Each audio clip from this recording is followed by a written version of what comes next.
Good morning, everyone. Welcome to One Primetime. Carrie and I are over the moon today because we have one of our favorite people, and it happens to be a partner on, Chris Allen. We're going to get started in just a few minutes. Carrie, if you don't mind, start the band while we have people start to join us. You betcha.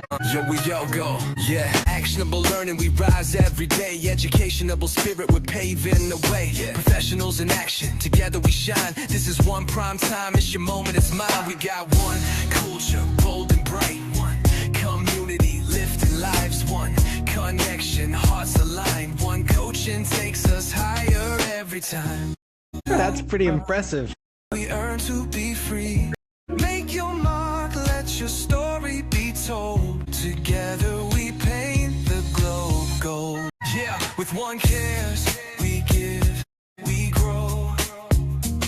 Through one podcast, the knowledge flows. We share the stage, we raise the bar. From every city to the stars. We've got one culture, bold and bright. One community, lifting lives. One connection, hearts aligned. One coaching takes us higher every time.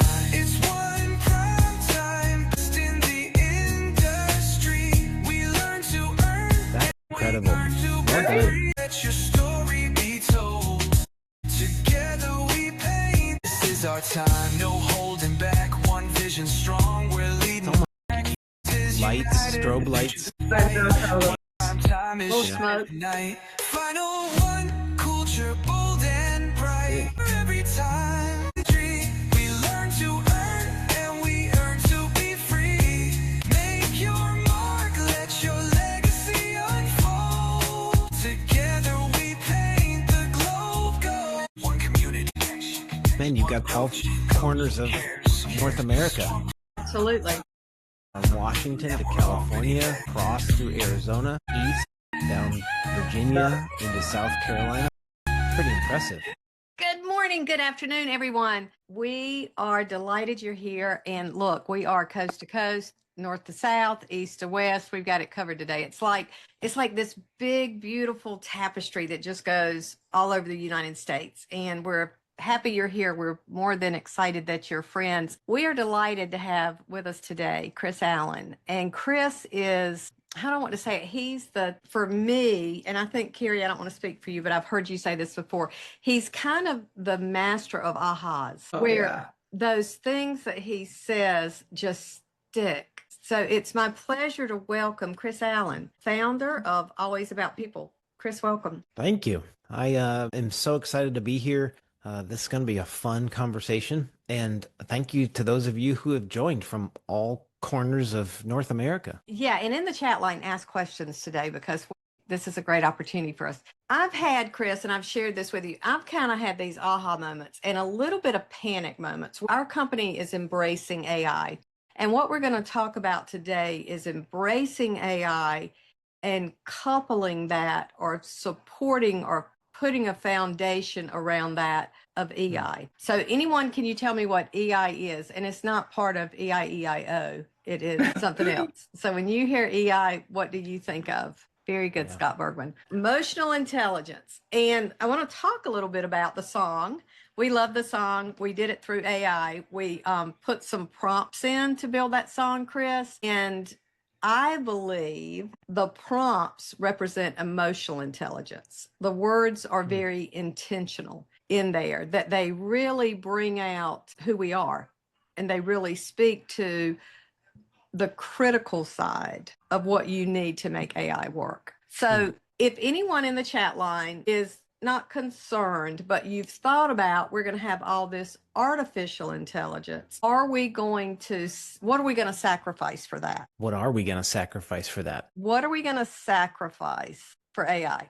Wow. Trish, thinking for ourselves, vulnerability, data, Marlo.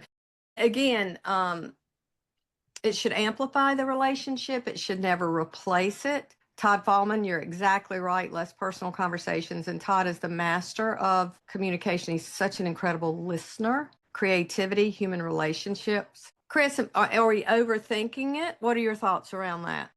Well, I think we have to be aware of the landscape changing. I mean, the worst thing is that it just takes away our brains and we stop thinking. But I think that at least from our perspective here at Always About People, it's like AI is used to enhance, not replace. And the piece that AI will never be able to fill in is the emotional intelligence of human beings and human connections. AI will also never be able to fully replace decision making. It's still going to be a human being that has to make decisions. And so the idea is, how do we use AI to enhance our thought process, to create efficiencies for us, but not to replace our thinking, not to replace our decision making, and definitely not to replace our relationships. Because it's clear, if you want to, you can just rewind a few years, look at what happened to society during COVID. And when you take away human connection, bad things happen. I mean, just look at the statistics across increased stress, across depression, across suicidal thought. All of this disengagement within the workplace, all of this happens when you take away human connection. And so the worst thing that can happen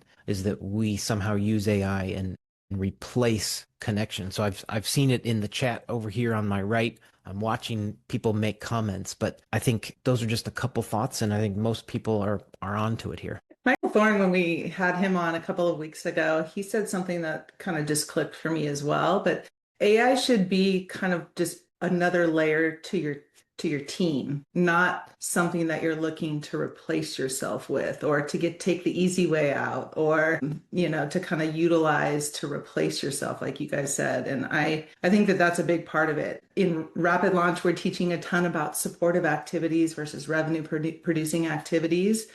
And AI should not really necessarily be a part of the revenue producing activities, more supportive role, because you're still necessary in those revenue producing activities. Yeah, I agree. I mean, I just think that AI can make us faster, better, give us insights that we either had to pay for before or that took a lot of time to sort of develop. And now we're in a place where that can be manufactured within seconds, a lot of times at a very low cost, but it still doesn't take away human connection or a phone call. And I know that, like, we're probably talking to a lot of people here on the call, that this business still comes down to human connection and a phone call. So AI can give you a lot of really useful data, but it's not going to sell for you. And so I think it's interesting, how do we build in activities that make us more efficient, maybe some of these leading activities, but it's still going to require you to be a human being and continue the habits and the best practices of being a great real estate agent. Anyway, a couple thoughts. Your presence today really, to me, just signifies our commitment not only to AI. So Trish, I want to address what you've said in there. It's a tool in the tool belt, and I'm applauding that you want to learn how to use AI for workflows. That's exactly what it should be. And Chris's presence here today is our commitment at Realty One Group to support both, and to not allow AI to allow you to atrophy the skills you have as a great human. Brian Elmer put in the comments, listening. Dustin Sherlin has had some amazing comments about the creation of who you are. And both of those people have done an amazing job in very different backgrounds to establish a really high skill set to perfect selling. I want to just tell a story really quickly. I heard a message on Sunday, and I don't know if this is true or not, but since it was a message, I'm assuming it was. But an experiment was done, and it was a pastor, I'll be transparent with that, who went into AI and said, I want to know, what is the safest job that AI will not replace? And it came back and said, the relationship of the pastor and the church. And I'm not wording it correctly, but I'm really not making it up. So that was his response. And he thought, that is really interesting. It makes me feel really good. I'm going to send this to my sister, the exact same prompt, and ask her to ask her chat GTP, same question. She's a criminal lawyer. She got the response, criminal lawyers will always be safe. AI will never replace you in the courtroom. He had her then send it to a good friend who was an insurance salesman. The insurance salesman did the very same prompt in his chat GTP, and it came back, the role of the insurance salesman. It's a relationship business. People need you to advise them on how to protect themselves. The point of me telling that, and I want conversation around that, is the awareness that you may get what you're asking for and not what is reality. And that's where the critical thinking comes in. That's where you as a realtor will never be replaced, because the validation of facts, to me, what AI is going to do for the people on the professionals on this call is elevate your position professionally. And if you're a pastor, if you're a criminal attorney, or if you're an insurance or a realtor, validation is going to be key, and you're still the expert. Well, Kathy, think about this. And for all of you listening, if you're in a conversation and your phone is nearby and you're talking about something, and then you go to social media, you're going to be bombarded with advertisements of some item that you were just talking about in conversation. And so all of these AI bots and social media, that mean that they are feeding you the information that you want. They're feeding you the products that you want, the information that you want. And as an AI platform, you name the platform. It could be OpenAI, it could be Claude, it could be Gemini. Whatever the platform is that you're using, it is getting to know you, and it is going to feed you what you want to hear. And it never takes away the need for you to use your brain to sort through the information to determine, is this actually true? Is this actually what's going on? It's not going to make decisions for us. You still have to have a human being that sort of sorts through that. But the worst thing we could do is just think, oh my gosh, this is going to cut out all my work. And all we do is basically copy paste. And you'd be surprised how much it gets wrong, how stupid it sounds at times. And on the receiving end, how quickly we can tell that was AI generated. And the tricky part is that in social media, particularly with news stories, video content, pictures, we are getting tricked into believing that something's real and it's not. And so the other thing is we just need to get smart about what we believe. And it's unbelievable how many fake stories get pushed through social media right now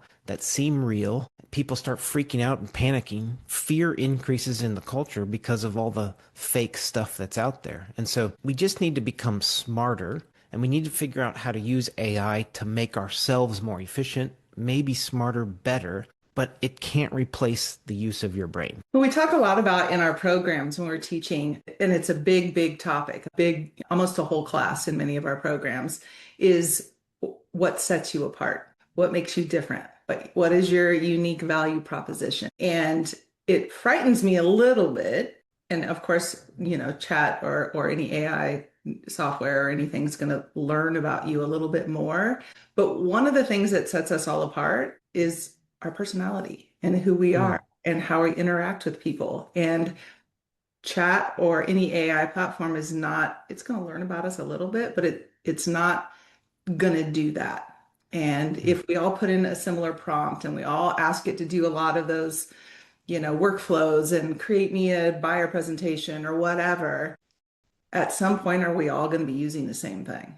And it's going to be hard to set us up. Well, this may be interesting. We've developed kind of a tool that we use. We call it the individual clarity profile. That sounds really fancy, but let me spoil the whole thing for everybody on the call. One of the most interesting things that you can do with AI, and this actually connects to emotional intelligence, because emotional intelligence is kind of the combination of 4 things.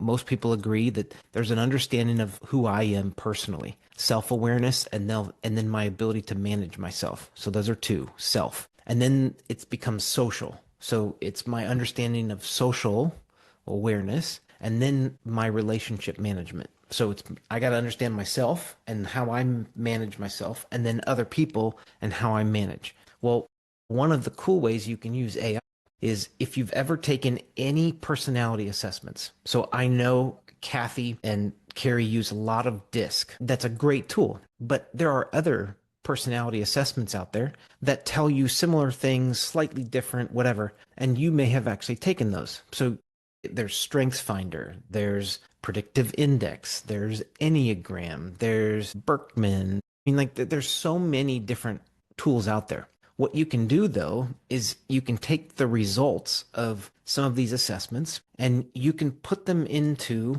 whatever AI platform you want to, and essentially ask it to build you an individual clarity profile of yourself. Hey, tell me more about myself, given all of these assessments and results. By the way, you can also put your LinkedIn link inside of whatever platform you're using, any information that you've ever gotten about yourself. You could put an interview in there. You could put a transcript of a talk that you've given in the past. You can feed it all this data, and then you can essentially ask it, hey, tell me more about myself. Tell me about how I relate to people. Tell me maybe some of the fears that I might have in selling. Then you can ask this basically prompt, hey, how could I better my own emotional intelligence in a sales environment in 2026? And as the AI tool gets to know you more effectively, you can begin to use it to make yourself more efficient. Now, again, it's not going to make decisions for you, and it's not going to make the phone calls for you to leads, but it will help you understand yourself better from an emotional intelligence standpoint, maybe even some of the weaknesses that you might have in a sales environment, maybe some of the fears and anxieties that are keeping you from doing what you know you should be doing in 2026. But all of those things can help you make you more efficient, better at your job. And that's an effective way of using AI. So, For therapy for that. so will it, Chris, when you're saying that, is that gap you're talking about is part of that workflows, is part of that communication hints? So I know that there's people who are kind of mentioning this in the chat too, but it all depends on the prompt. So what you could say is, based on the personality that you know me to be, how will I best communicate with buyers and sellers? How should I be improving my communication? What should I be thinking through as I communicate? And again, it will feed you useful to make you better. So that's on communication. In terms of workflows, it will all depend on what you feed the AI. But in terms of what do I want to get out of this, once the AI model understands your personality, it will begin to incorporate that into everything else that you prompt it with. And so if you're trying to build out some helpful workflows, it will take into account your personality.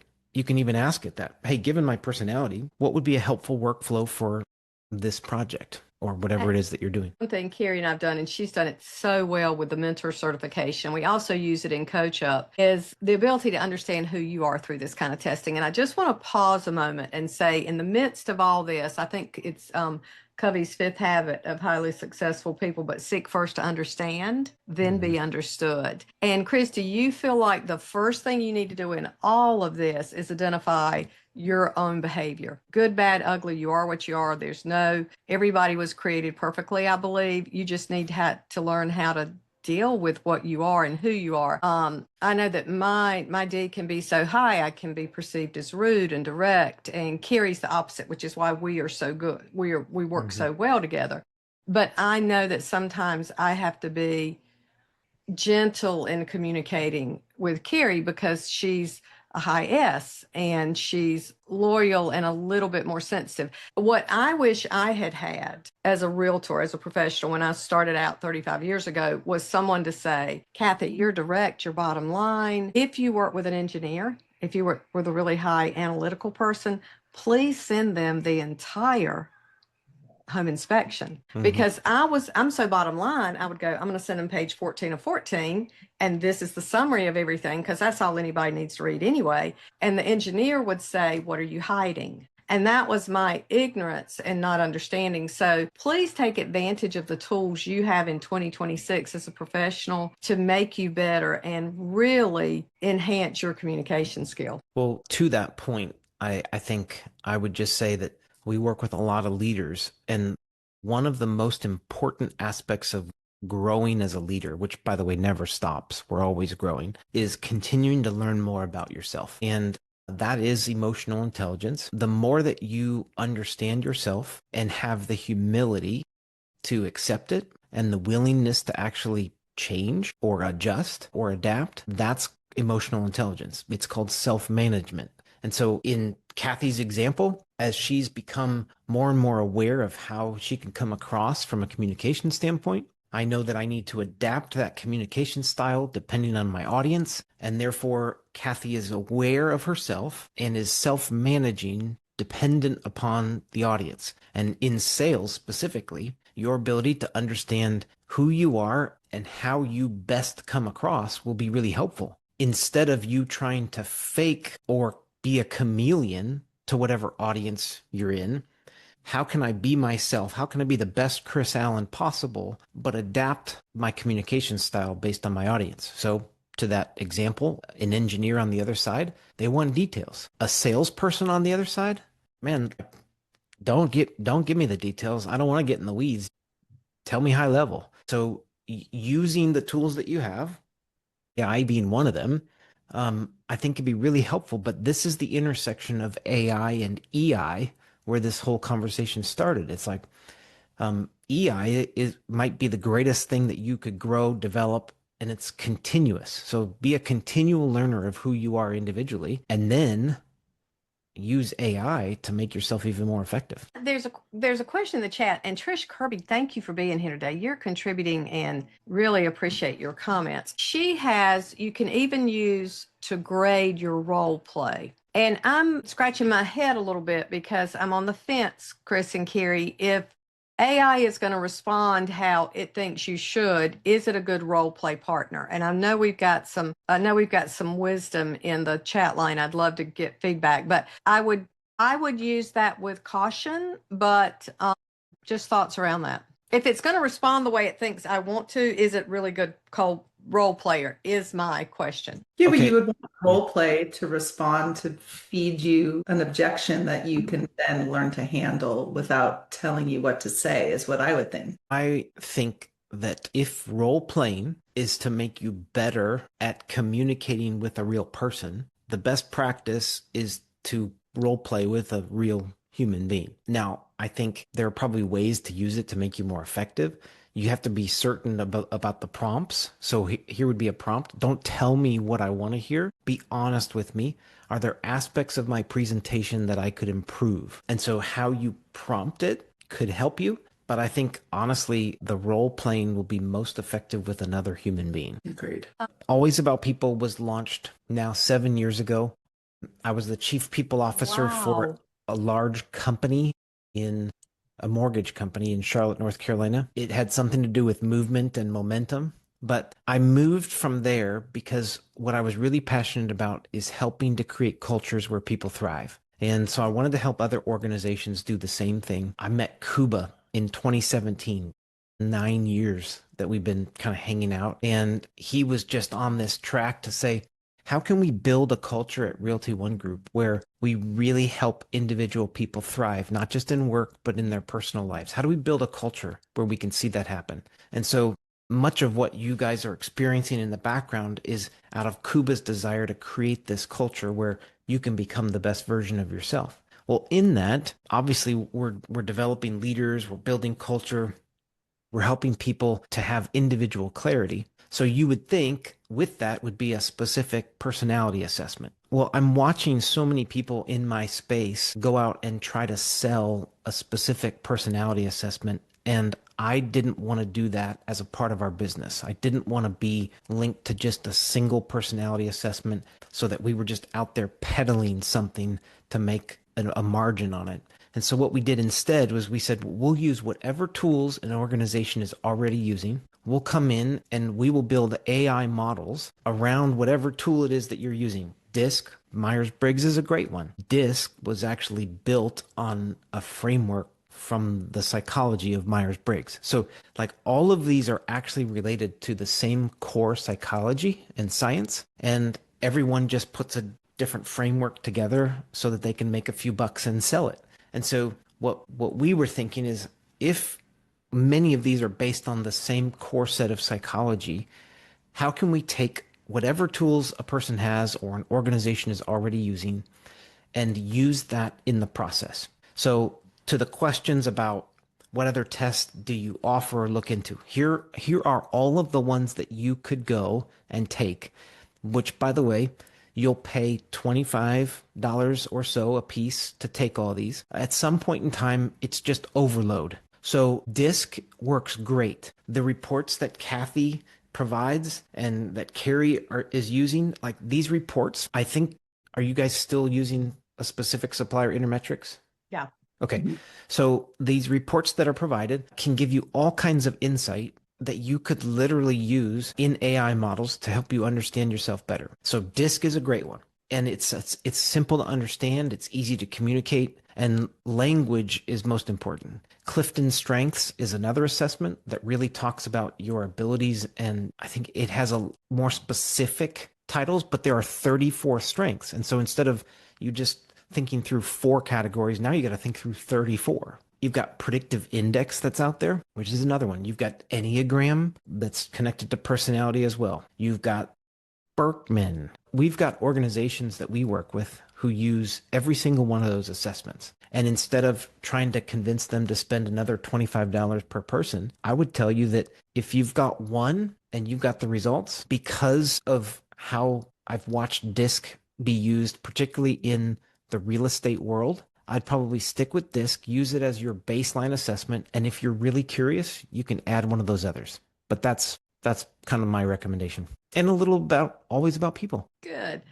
Carrie and I talk about, we talk about communication. We also talk about generational, because that's a big part of communication, is the generation that you're in and how you've been communicating with people and what you've been exposed to. Let me go ahead and step on some toes. I think we have a generation that may be challenged with some communication skills. And I just want to pull it 30,000 feet. I want to look at the big picture of all of this. And I want to say, if we are at risk and in jeopardy of sacrificing critical thinking, communication, being listening and watching body language and being able to respond. I think AI is so good with helping us script things, but I want to have a discussion if we are at risk of jeopardizing those things that are so critical to professionals. I mean, not just in your business, but in your daily life with your children, your spouse, your friends. We are indeed in jeopardy of leadership skills. So, Chris, to come back to you, what are the things that are necessary for us to be intentional with as far as not falling in that sacrifice and not falling in that position of atrophying those muscles of communication? Okay. It's a big question.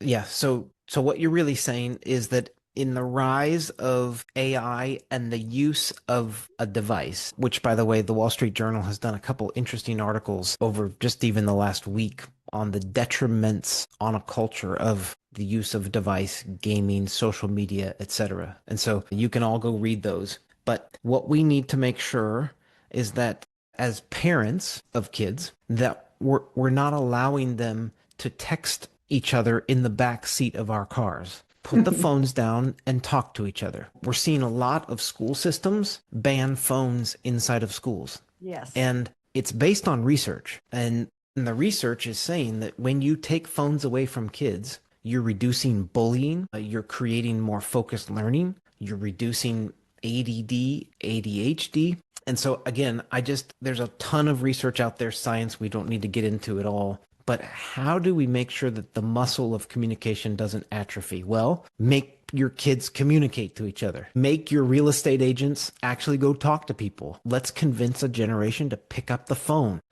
A text and an email does not communicate emotion. And so what happens is people read messages through whatever lens they want to, and oftentimes it's the worst. We have a saying at Always About People that we try to teach every organization, and this is what it is. In the absence of information, people make up stories. In the absence of information, people make up stories. I think I've probably used this example here before, but when you're sitting on an airplane, everyone boards and they announce boarding is complete. And now you're sitting there and it's been silent for another 5 minutes. You're starting to panic. Then you watch an individual with a yellow vest walk on the plane, and the back of it happens to say maintenance. Well, you're putting everything together right now. You're adding it up and you're thinking, oh, great, I'm not going to get where I need to go. But nobody has communicated anything. And so you've built a narrative, you've made up a story in your head, and it may or may not be true. But in the absence of information, people make up stories. And so real estate agents in your office, in the absence of information, they're making up stories. If all of a sudden they don't see somebody around that they used to see around, I promise you they've made up a story. And so one of the fun things that we do as an Allen family is we have a game we play. It's called the airport game. And I just named it that because airports are the best place to watch people. But I've tried to train our kids in emotional intelligence by asking them to watch people and make up stories about them. So what we do is we'll watch somebody walk by us in the airport, and based on their facial expressions, the speed of their walking, their hand motions, or whatever else, I will say without pointing, hey, look at that individual over there in the blue shirt, whatever. What's their story? And we will make up a family story about an individual based on whatever's going on, facial, nonverbal, anything. Airports just happen to be the best place to do that. I guess you could call it the mall game, but nobody goes to malls anymore. So we'll just call it the airport game. But that's a way that we've said emotional intelligence and understanding people is going to be important in our family. And we're going to put down the phones and we're going to talk. Here's another one. Leaders ask great questions. And I just want to say, if you become known as the best question asker, you are going to improve communication in any environment that you get in. And it's amazing that oftentimes when there's a slight break in conversation, let's say that it's at a restaurant, inside of one of your team meetings, there's like a little bit of silence. Everybody picks up their phones. And in a small little break in silence, it's like culturally, we can't even handle silence anymore. We have to fill it with something. So everybody just picks up their device and starts scrolling. It's almost like they don't even know what they're scrolling. They just have to do something. And so I think if people are having to fill that space with something, what if you're just the person that fills that space with a question? I was at a dinner, a work-related dinner with a team last night, and I was making up questions on the fly. And when I facilitate a lot of these team offsites, I become known as like the question guy. Well, they think I've got like this big list of questions in my pocket. I'm just making them up as we go. All right. Last night we had kind of a fun conversation, and I was just like, all right, so I give you $100,000 cash right now. What are you going to do with it? And I told people, I don't want you to take time to think about this. I want you to give me your first answer, and we go around. Well, what that question points to is what somebody values in the moment. And so you can tell a lot about a person, their stage of life, what they value, by even how they answer a silly question like, I'm going to give you $100,000 cash. What are you going to do with it? Some people are paying off debt, school debt. Some people are buying houses. Some people are investing. Some people are taking extravagant vacations. But that just improves communication and makes sure that we don't atrophy that muscle. And so we kind of need to mentor the next generation. And so one of the best things you can tell them is put down the phone and then you ask a great question. So I don't know. That was maybe a long answer to your short question. I love that. I love that. A couple of things. One of my things has always been since I've been in real estate is to come from curiosity and not judgment, because I think the more seasoned you become in this job, maybe a little bit more tainted you become. And I always try to back up and not create a story that's not there. And rather than judging and assuming a story, to really ask questions. And I've been in situations because of my role as a recruiter, and all of this rolls back to you.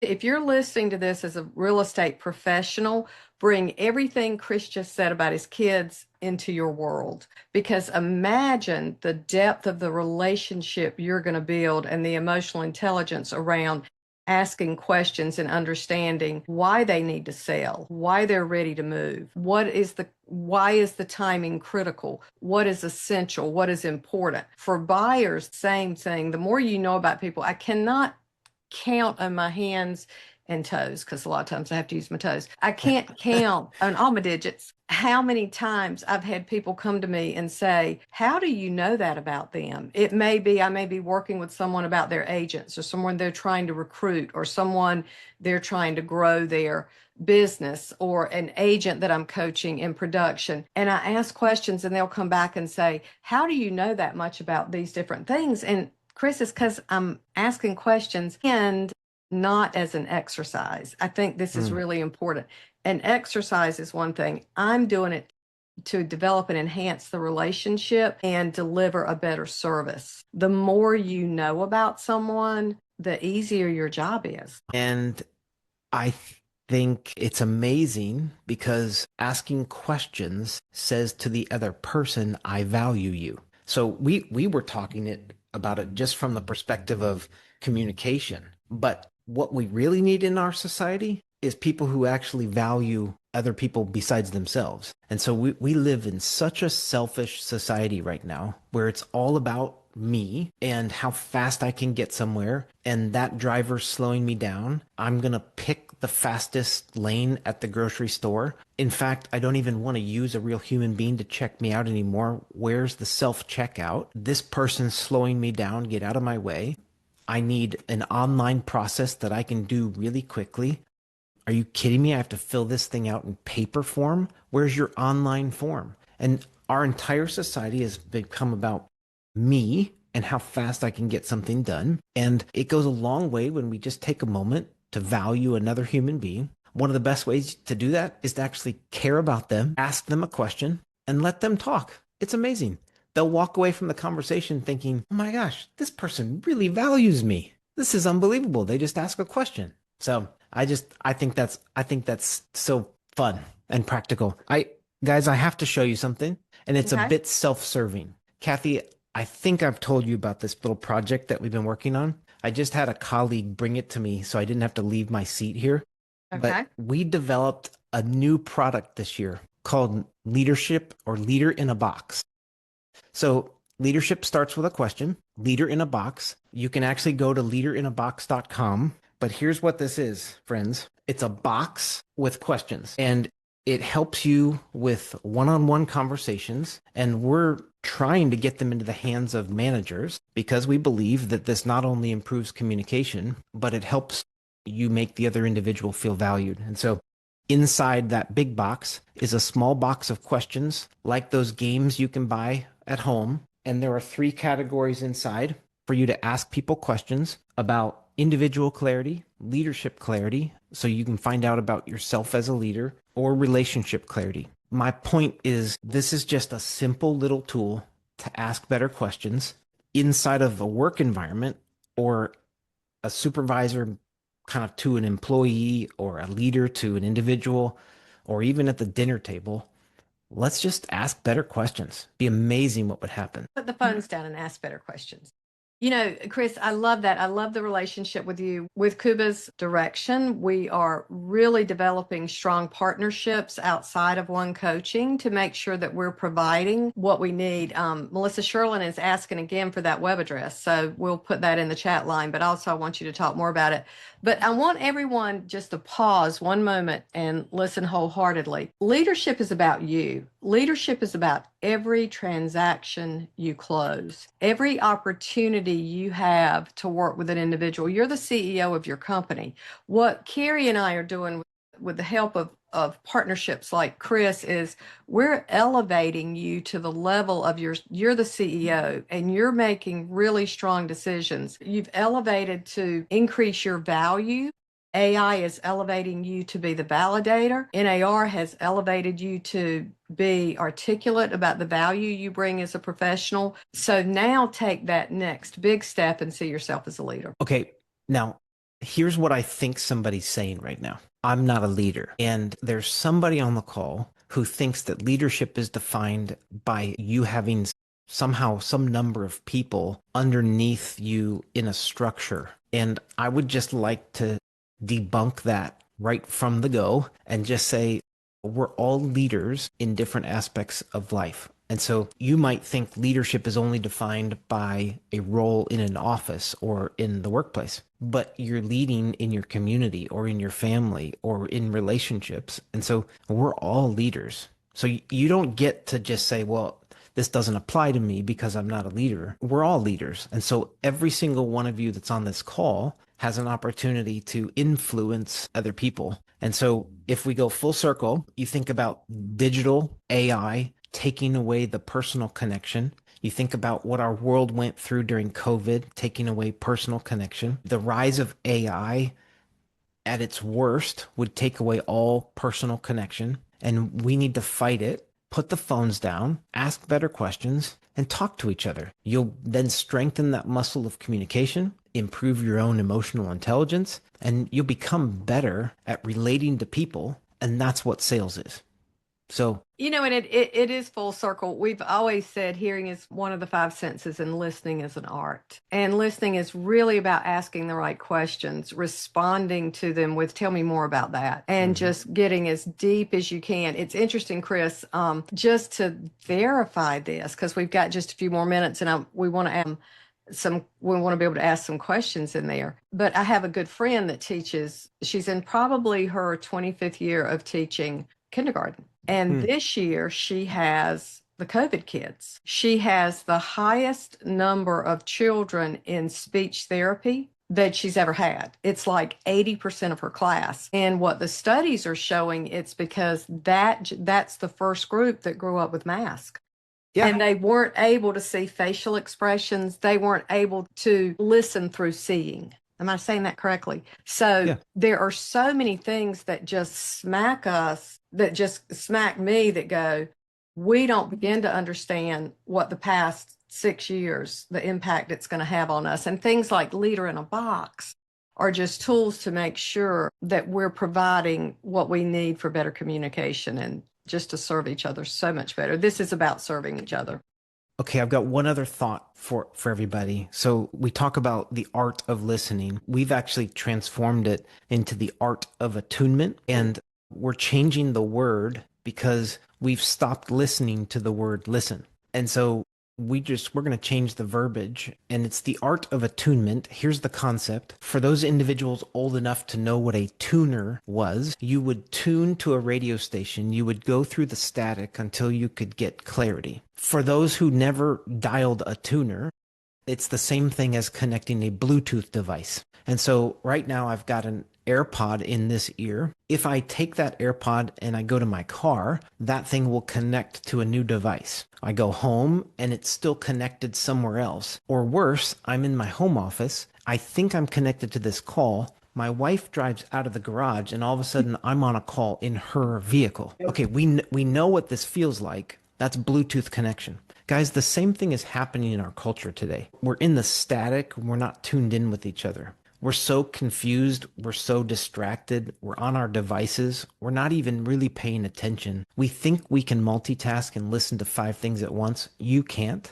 And the Bluetooth devices are connected somewhere else. And so what we're doing is we're affecting our human relationships, because when I get home, my brain is still Bluetooth connected to all of the things going on at work. I'm sitting in front of a potential buyer and my brain is connected to some family matter that I just came from and I can't concentrate. We as a society are just so distracted and bombarded with information, notifications. I call them dings and pings, that we can't even concentrate anymore. It's really a stress response. And so what's happening in our bodies is that we're not even acting rationally or strategic anymore because we're so consumed with data, dings, pings, and distractions. We're disconnected. And the art of attunement is my ability to come into a situation, dial in past the fuzz so that I'm with you as an individual and I'm locked in and paying attention. My Bluetooth device is connected to this conversation, not the 4 previously. And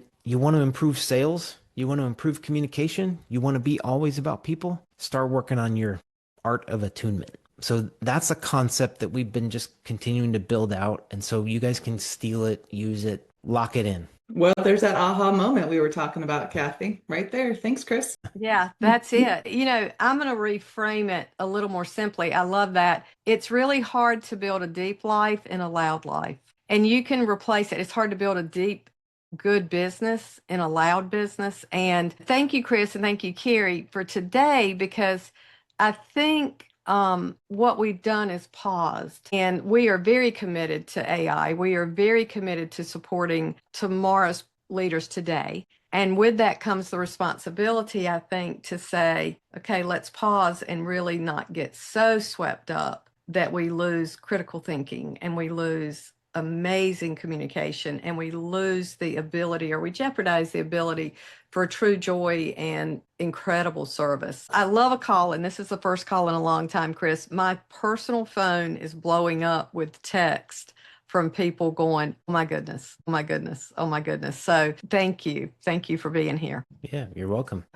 I kind of feel like I'm just an extension of Realty One. Oh, I do need to show you guys. I even wore my Realty One Group shoes today. So hold on. I Okay. gotta show everybody. See if I can get them in frame. Hold on.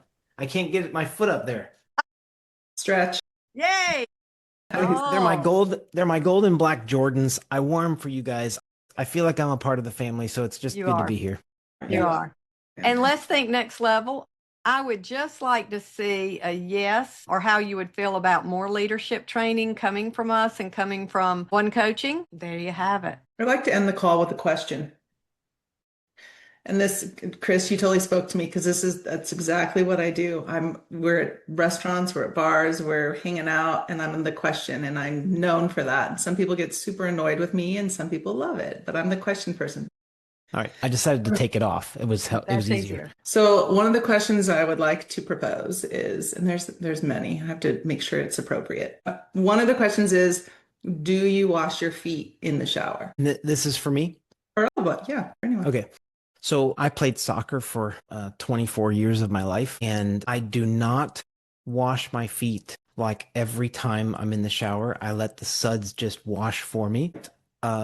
Do probably every once in a while. Anytime that I find dirt between my toes, it's time to wash my feet. There's my answer. Yeah, I'm the same. Unless there's a reason to wash my feet, I do not. I don't think I've ever washed my feet unless I like stepped in something, or I went to the beach and there's sand everywhere, but yeah, no. Okay, good to know. It's a good question. Okay, I'm gonna give we won't have time to answer it, but I'm gonna give one question that everybody can walk away with. This is probably right now in this season my favorite question. Give me 3 brands, could be about anything, 3 brands that represent you and why. And so again, for those of you who have teams or take it home to the dinner table tonight, ask whoever's there, come up with the 3 brands that represent you and why. And it could be a clothing, automobile, doesn't matter, whatever. But 3 brands that represent you and why. That's a fun one to get to know people. So steal it. To my list. Good. Chris, thank you. Thank you for being a member of the family. Carrie, thank you. Next up, we have on February the 1st, I might be making that up, we have Ken Elmer. We're going to talk a little bit more about OneSuite and a little bit more about AI. But thank you today, everyone who attended. Thank you for the pause. There's power in that. So thank you for doing that. And to be continued. Thank you very much. Thank you, Chris. Thanks, You're Chris. welcome. Thanks, guys.